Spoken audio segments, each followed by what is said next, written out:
Topic ये MP board में 5 number में मल्टीपल टाइम पूछा गया है। लेंस लॉ, एनर्जी कंजर्वेशन, ये बार बार पूछा गया है, बहुत ज़्यादा बार पूछा गया है, तो समझना वाला टॉपिक है। थ्योरी ज़्यादा आती है इसमें, लेकिन यदि समझ में आता है थ्योरी आप अपने मन से लिख सकते हैं।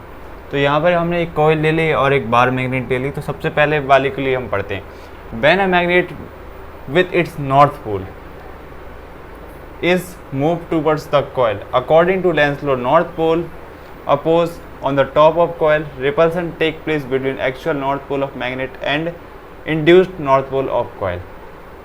देखिए ये क्या कह रहा है, देखिए ये हमारी एक कॉइल है, ये गैल्वेनोमीटर लगा हुआ है, ये नॉर्थ पोल है, साउथ पोल है। यदि हम इसको इसके पास लेके आ रहे हैं तो आपको पता है, यदि आप पिछली वीडियो देख के आ रहे हैं लेंस लॉ के अकॉर्डिंग, अब इसका करेगा, इसकी यदि इसके पास आ रहा है तो इसको अपोज करना चालू पड़ेगा, क्योंकि इस पर अब क्या करंट इंड्यूस हो गया, क्योंकि ये चेंज इन मैग्नेटिक फ्लक्स हो रहा है, तो इस पर क्या है अब ईएमएफ इंड्यूस हो चुका है, तो इस पर करंट आ चुका है। तो करंट आने से अब क्या करेगा, इसको अपोज करना चालू करेगा। तो अपोज करने के लिए ये क्या करेगा, यहीं पर अपना एक नॉर्थ पोल बना देगा। तो नॉर्थ पोल से क्या होगा, अब इसको अपोज करना चालू कर देगा, मतलब अब दोनों के बीच में रिपल्सन चालू हो जाएगा। तो यही कहता है हमारा जो पहली लाइन है, when a magnet with north pole is move towards the coil. According to Lenz law according, North Pole appears on the top of coil. North Pole appears on the top of coil. Repulsion take place between actual North Pole. जो repulsion actual North Pole और जो induced North Pole हमारा हुआ है oppose करने के लिए, क्योंकि Lenz law according अपोज यहाँ पर अपोजिशन प्रोसेस होगी, तो जो नॉर्थ पोल यहाँ पर अपोज हो गया हमारी कॉइल पर, किसकी, जो Lenz law अकॉर्डिंग जो कहा गया था, माइनस का साइन वहाँ पर आता था, इक्वल टू माइनस d∅dt, तो वो यहाँ पर अप्लाई हो गए, यहाँ पर नॉर्थ पोल बन गया। तो यहाँ पर स्वाभाविक बात है, यहाँ पर साउथ पोल बन जाएगा। तो ये आपको समझ में आया होगा, इतनी हमने थ्योरी में यहाँ पे क्या लिखा है, जो लेंस लॉ कहता है यही कहता है। और लेंस लॉ अब एक्चुअल बात है, लेंस लॉ कहता क्या है, doing this some mechanical work has to be done which convert electrical energy. मतलब कि सोचिए, यदि आप मैग्नेट को यहाँ से उठा के यहाँ पर ला रहे हैं और नॉर्थ को रिपेयर कर रहा है, जब भी आप इस मैग्नेट को यहाँ पर उठा के ला रहे हैं तो आप कुछ मैकेनिकल एनर्जी कर रहे हैं, मतलब कुछ मैकेनिकल वर्क कर रहे हैं। आप यहाँ से यहाँ कर लाने कुछ वर्क तो कर रहे हैं, मैकेनिकल वर्क, और वही मैकेनिकल वर्क हमारा किस में चेंज हो रहा है, करंट में, मतलब इलेक्ट्रिकल एनर्जी में कन्वर्ट हो रहा है। तो यहाँ से यहाँ पर लाने जो मैकेनिकल एनर्जी हमने मैकेनिकल वर्क किया, और वो यहाँ पर कॉइल के कारण क्या किस में कन्वर्ट हो गया, हमारे करंट में, मतलब कि इलेक्ट्रिकल एनर्जी में कन्वर्ट हो गया।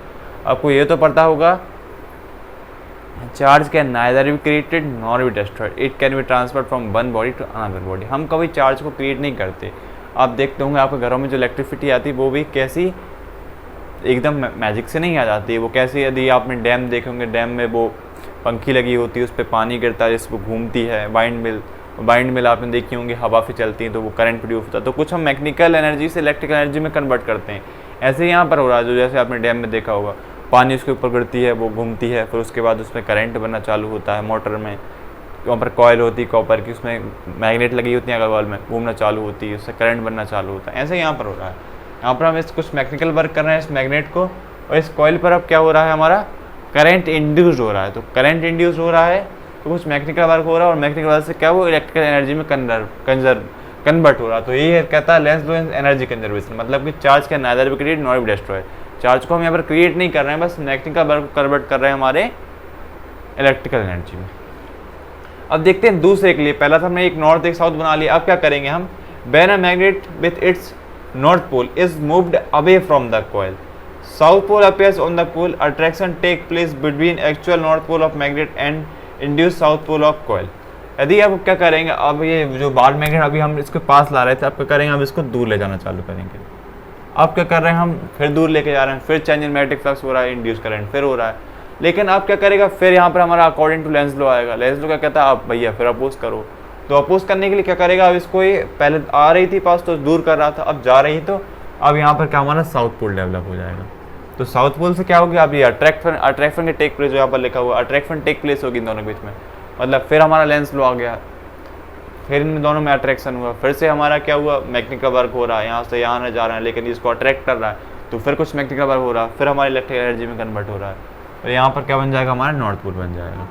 तो इस तरह से मैकेनिकल वर्क होता है, मतलब कि अपोजिशन की प्रोसेस चालू होती है लेंस लॉ के अकॉर्डिंग, और मैकेनिकल वर्क को कन्वर्ट कर देते हैं हम इलेक्ट्रिकल एनर्जी। वो यहाँ पर लिखा हुआ, doing to this some mechanical work has to be done convert electrical energy, मतलब मैकेनिकल नंबर को हम कन्वर्ट कर देते हैं इलेक्ट्रिकल एनर्जी में। इस तरह से दोनों प्रोसेस में जब इसको पास लेके आते हैं, जब भी हमारी कन्वर्ट हो जाती है मैकेनिकल एनर्जी इलेक्ट्रिकल एनर्जी में, और दूर लेके आते हैं जब भी हमारी मैकेनिकल एनर्जी इलेक्ट्रिकल एनर्जी में कन्वर्ट हो जाती है।